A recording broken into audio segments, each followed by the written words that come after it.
Usai ramai diperbincangkan status Jakarta yang tak lagi menjadi ibu kota, masih terkait dengan pemindahan ibu kota negara kita.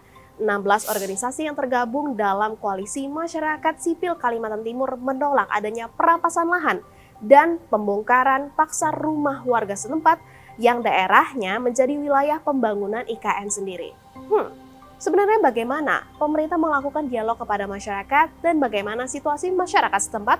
Kami menemui beberapa orang pada saat itu ya, sekitar 5 orang kalau tidak salah, salah ingat saya 5 orang, dan itu ada di Pemaluan, salah satu desa di sana gitu. Dan dari pertemuan itu kami mendapat informasi bahwa satu hari sebelumnya, tepat tanggal 7, sekitar siang gitu, jam 2 atau jam 1 siang, ada orang yang datang mengantar undangan gitu. Undangan berikut juga dengan surat peringatannya.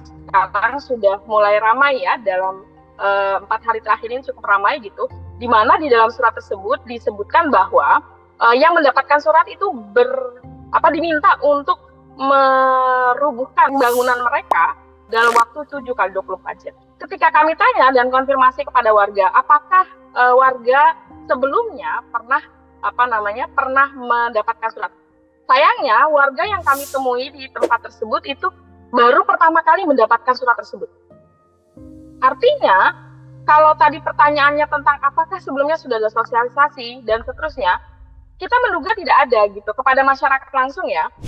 Mareta juga menegaskan bahwa warga merasa keberatan terhadap perintah untuk membongkar rumahnya. Bukan hanya terkait surat perintah penggusuran yang tak disosialisasikan sebelumnya.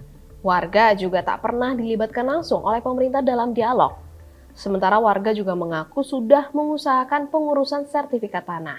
Namun, mereka mengalami kesulitan. Kini warga berada di posisi lemah secara hukum, padahal warga sudah tinggal di tanah tersebut puluhan tahun lamanya. Menurut Mareta, dokumen tata ruang dibentuk tanpa partisipasi masyarakat lokal dan adat, sehingga dinilai murni cacat hukum. Hal ini pun dikonfirmasi oleh Herdiansyah, pakar hukum tata negara, bahwa ada kecacatan formil bahkan dari Perpres yang sudah dikeluarkan, karena ketiadaan partisipasi masyarakat selama pembentukan Perpres. Justru aturan ini dijadikan dasar untuk mengusir rakyat dari tanahnya sendiri. Nah, perampasan tanah-tanah rakyat ini kan sebenarnya kalau bagi saya itu mengingatkan kita dengan bagaimana cara-cara kekuasaan otoritarian Orde Baru dulu kan. Merampas tanah-tanah rakyat atas nama kepentingan pembangunan, mengambil alih tanah-tanah rakyat atas nama kepentingan umum, dan lain sebagainya. Nah, cara-cara seperti ini juga tetap dipakai di surat yang kemarin beredar itu.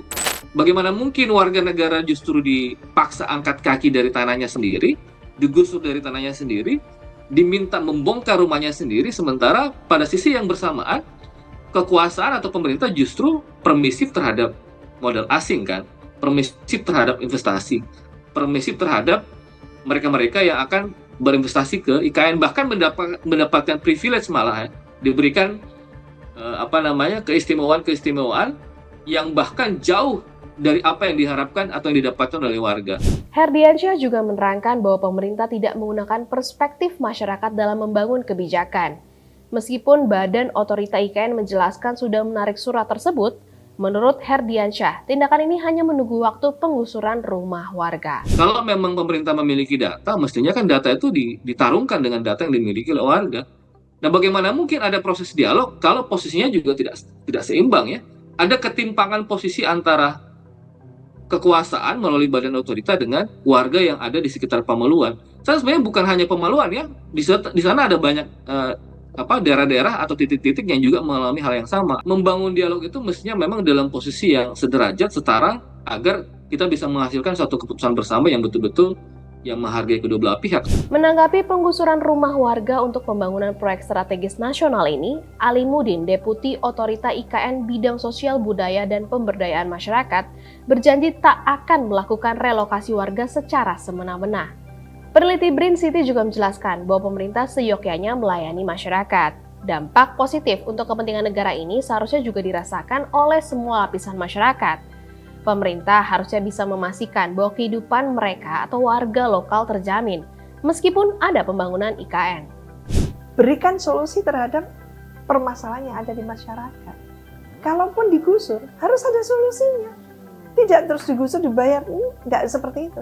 Jadi harus dipikirkan pasca digusur itu masyarakat komunitas seperti ini. Itu mau diapakan? Nggak boleh berhenti cuman ada ganti untung atau ganti rugi tadi.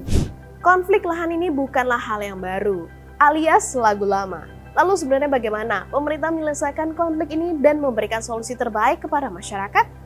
Taruh pendapatmu di kolom komentar di bawah dan jangan lupa saksikan Ada Apa Hari Ini hanya di YouTube Tempo.co.